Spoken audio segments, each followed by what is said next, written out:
நிலநடுக்கத்தை தொடர்ந்து தற்போது சுனாமி தாக்கியிருக்கிறது. அண்மை செய்தியாக பார்க்கிறோம். இது தொடர்பான கூடுதல் விவரங்களோடு செய்தியாளர் சுசித்ரா இணைப்பில் இருக்கிறார். சுசித்ரா, விவரங்கள்.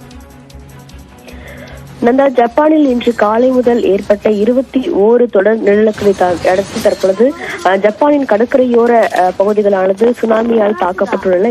இதற்கான அதிகாரப்பூர்வ அறிவிப்புகளை அந்த நாட்டினுடைய அரசாங்கமானது அறிவித்திருக்கிறது. குறிப்பாக கடல் பகுதியில் இருக்கும் கன்சாவா, இஷிக்வா உள்ளிட்ட பல்வேறு பகுதிகள் இந்த சுனாமி அலைகளானது தாக்க தொடங்கியிருப்பதாகவும் மக்கள் பாதுகாப்பான இடங்களுக்கு செல்ல வேண்டும் என்ற ஒரு அறிவுறுத்தலானது அந்நாட்டினுடைய அரசாங்கத்தால் அறிவிக்கப்பட்டுள்ளது. சுமார் தற்பொழுது வரை 35,000 அதிகமான பொதுமக்கள் கடுமையாக பாதிக்கப்பட்டுள்ளார்கள் எனவும் மீதமுள்ளவர்கள் அனைவருமே பாதுகாப்பான இடங்களுக்கு அவர்களை அப்புறப்படுத்துவதில் தேவையான நடவடிக்கைகளானது செய்யப்பட்டு வருகிறது என்ற ஒரு அறிவிப்பையும் தற்பொழுது ஜப்பான் நாட்டு அரசாங்கம் அறிவித்திருக்கிறது. இன்று காலை முதல் ஏற்பட்ட சுமார் 7.4 மற்றும் 7.6 அளவிலான ரிக்டர் அளவுக்குள் பதிவு செய்யப்பட்ட நிலநடுக்கத்தை அடுத்து சுனாமி வார்னிங்குகள், எச்சரிக்கைகளானது அந்நாட்டிற்கு விடுக்கப்பட்டது. அதனை அடுத்து தற்பொழுது சுனாமி அலைகள் சுமார் 5 மீட்டர் வரையிலான அலைகள் என்பது தாக்க தொடங்கியுள்ளதாகவும் அதனால் மக்கள் அனைவரும் எச்சரிக்கையாக இருக்க வேண்டும் என்ற ஒரு வேண்டுகோளை அந்நாட்டு அரசாங்கமானது விடுத்திருக்கிறது. தொடர்ந்து 21 நிலநடுக்கங்கள் இன்று காலை முதல் சுமார்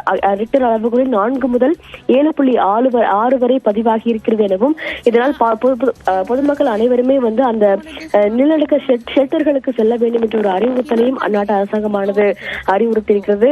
அதில் ஒரு புறம் மீட்பு பணிகள் தொடங்கி இருந்தாலும் மற்ற ஒரு புறமானது கரையோர மக்கள் அந்த பகுதியிலிருந்து வெளியே செல்வதற்கான ஒரு சாலைகளானது பல்வேறு பகுதியில் துண்டிக்கப்பட்டுள்ளது என்று ஒரு சிக்கலும் நிலை வருகிறதாகவும் ஆனால் பொதுமக்கள் பாதுகாப்பான இடங்களுக்கு செல்ல வேண்டும் என்ற ஒரு அறிவுறுத்தல் என்பது விடுக்கப்பட்டுள்ளது.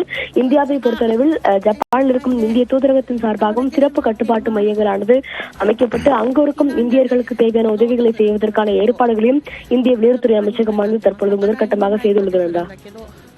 தொடர்ந்து கரையோரத்தில் இருக்கக்கூடிய மக்களை வெளியேற்றுவதற்கு என்ன மாதிரியான நடவடிக்கைகள் நம்ம நாட்டு அரசு எடுத்திருக்கிறது சுசித்ரா?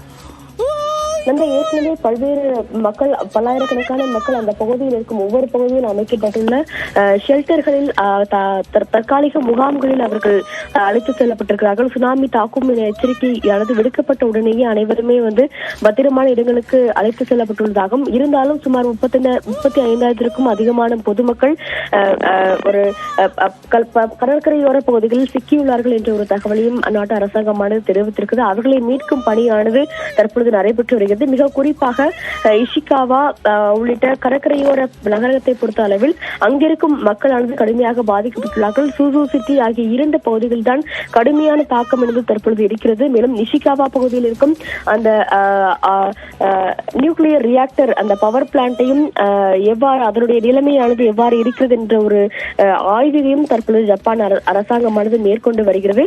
எவ்வளவு சீக்கிரத்தில் பொதுமக்கள் அனைவரையுமே இந்த சுனாமி தாக்கக்கூடிய பகுதிகளிலிருந்து வெளியேற்ற முடியுமோ அந்த முன்னேற்பாட்டு நடவடிக்கைகள் அனைத்துமே மேற்கொண்டு ஆகிவிட்டது. தற்பொழுது மீட்பு பணிகள் என்பது அந்த பகுதியில் நடைபெற்று வருகிறது என்ற ஒரு தகவலையும் ஜப்பான் நாட்டு அரசாங்கம் அதிகாரப்பூர்வமாக அறிவித்திருக்கிறது. பெரும்பாலான பொதுமக்கள் வெளியேறியுள்ளதால் பொருள் சேதம் மட்டுமே அதிகமாக இருக்கும் எனவும் உயிரிழப்புகள் ஏற்படுவதை தடுக்கும் வகையிலான ஒரு நடவடிக்கைகள் தான் ஜப்பான் அரசாங்கம் மேற்கொண்டு வருகிறது. தேவைப்படும் பட்சத்தில் மற்ற நாடுகளுடைய உதவிகளையும் கேட்கப்படும் என்ற ஒரு தகவலை அதிகாரப்பூர்வமாக தற்பொழுது ஜப்பான் அரசாங்கம் அறிவித்திருக்கிறது.